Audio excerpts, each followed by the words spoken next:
The Yalta Conference was during the end of World War II, when the Big Three met in Ukraine to discuss the actions they would be taking towards Germany and how to prevent World War from occurring in the future. The main agreements of this conference were the division of Germany, the Soviet zone of influence, and the establishment of the United Nations. Division of Germany. In the conference, the Big Three decided that Germany would be divided into 4 zones amongst Britain, Soviet Russia, the United States, and France, all divided land varying in size.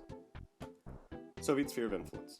Russia lost over 20 million Soviets in World War II and wanted a Soviet sphere of influence for the nations surrounding the USSR to protect the Soviet Union from any potential large-scale European attack, whilst also benefiting from their control over the surrounding nations. Potsdam.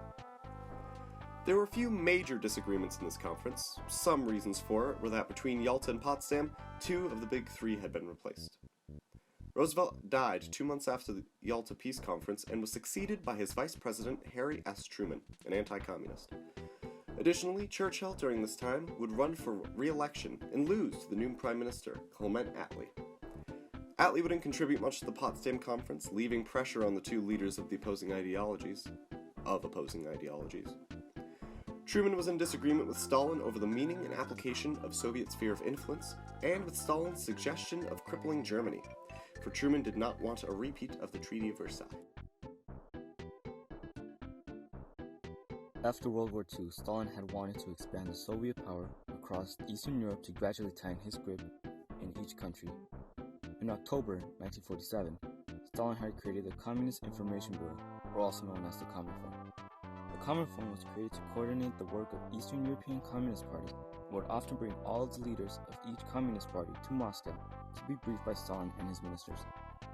Much of the time, Stalin would keep a close eye on any independent-minded leader emerging in the Communist Party, who would soon be replaced by a more competent and loyal member to him and the idea of communism. Comintern didn't only exist in the USSR-controlled countries, as France and Italy had strong communist parties who belonged to the Comintern.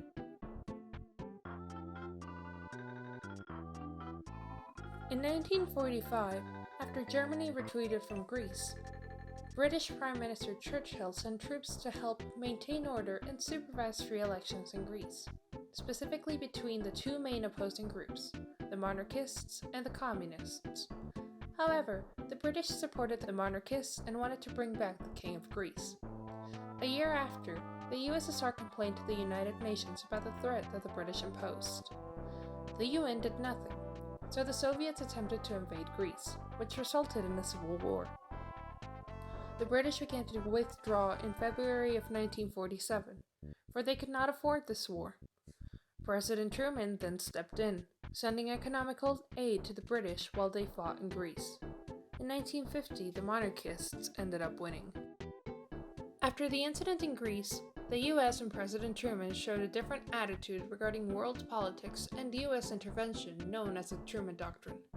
The Truman Doctrine stated that the USA would send money, supplies, and advice to any country which was threatened by a communist takeover. Truman's aim with this new doctrine was containment, or to stop the spread of communism. Truman believed that communism reigned in areas that struggled economically. The original Marshall Plan was proposed by Truman's Secretary of State, former General Marshall. The idea was to lend $17 billion to European countries in order to let them rebuild their economies, even though Europe already owed $11.5 billion because of World War II. In December 1947, Truman sent the plan to Congress. However, it wasn't approved until after the crisis in Czechoslovakia. In March 1948, the Communists took down the government of Czechoslovakia in a coup. The government of Czechoslovakia had been one of the only ones free of Soviet influence. So after the takeover, the US government approved the Marshall Plan, now renamed to the Marshall Aid. They made the $17 billion available to European countries in a span of 4 years.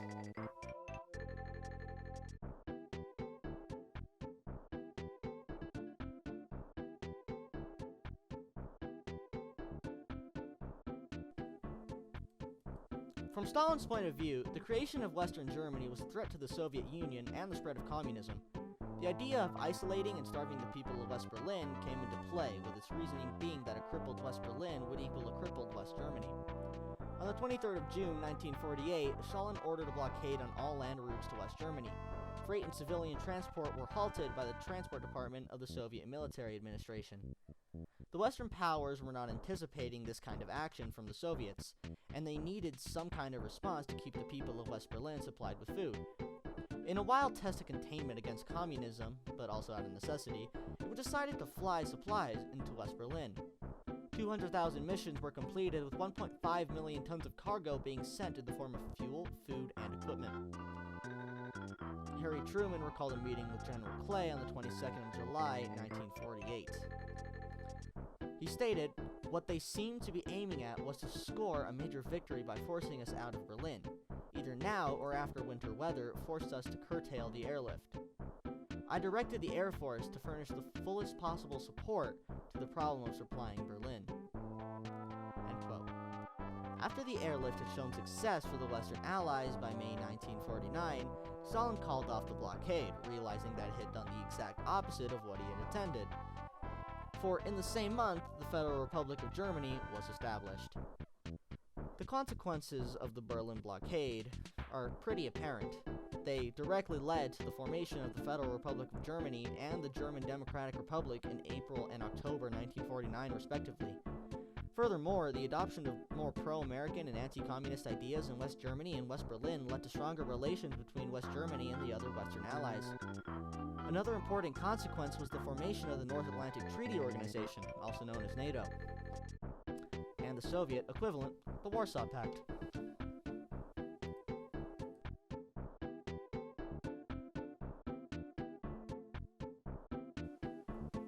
And with that said, who is to blame for the Cold War?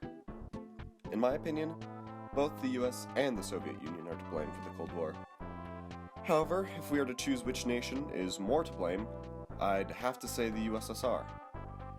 In every situation, provided the Soviet Union is the aggressor, and while yes, the US was actively working against the USSR, it was always in response. Foreign aid to Greece, martial aid to Czechoslovakia, and the airlift to the blockade. Even though the US wasn't working to de-agitate the situation, they weren't the ones who started it.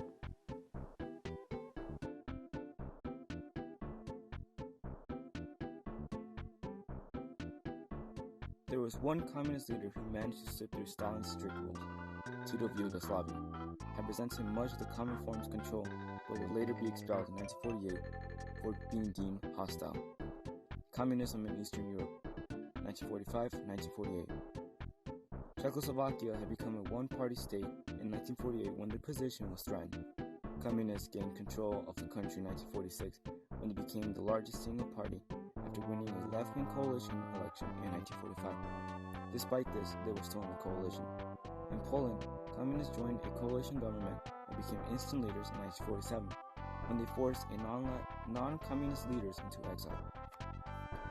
Communists had also gained control in Albania. There was a little opposition during wartime, and many nationalist resistance movements had opposed the Italian and German forces. After the war, there was a strong movement of communist Yugoslavia and USSR. Yugoslavia had a strong connection to the USSR, as Marshal Tito has led the resistance during the Nazis of the war, which further assisted him in his presidential election in 1945. Tito was all for communism, but wanted to apply different tactics, which would later get him expelled from the Common Form in 1948. Eastern Germany, Hungary, Romania, and Bulgaria were once enemies of the USSR during the war, but soon came under the control of the USSR. Eastern Germany was given to the Soviet Union by the Allies after World War II, mainly controlled by the Red Army until the creation of the German Democratic Republic in 1949. In Hungary, the Communist Party has swept through the country, becoming the largest single party to win by election in 1947, imprisoning political leaders and attacking church leaders. Bulgaria had faced the same process of communists winning a left-wing coalition in the elections of 1945, resulting in executions of the leaders and other parties. For Romania, the monarchy was abolished in 1947. After a communist was elected prime minister in 1945, with the support of a left-wing coalition.